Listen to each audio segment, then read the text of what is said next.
This looks so delicious. Add some oil. Heat should be medium-high. Then add in some diced onion. We're going to let these cook for a few minutes until they are soft, translucent, and really fragrant. Add in some garlic powder,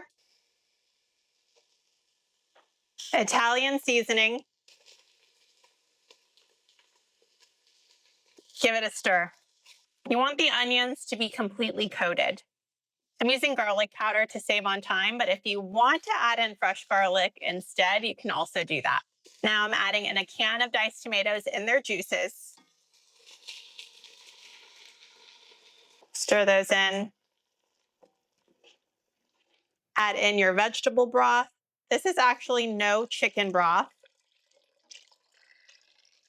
Then I'm adding in 2 cups of alphabet pasta. You'll want to wait for it to boil first. I'm using this one. It was about 50 cents per pack. Cook the pasta according to your package instructions. Mine says 7 to 12 minutes. It's been about 7 or so minutes, and I'm adding in some frozen vegetables to do the last few minutes with the soup. Stir those in.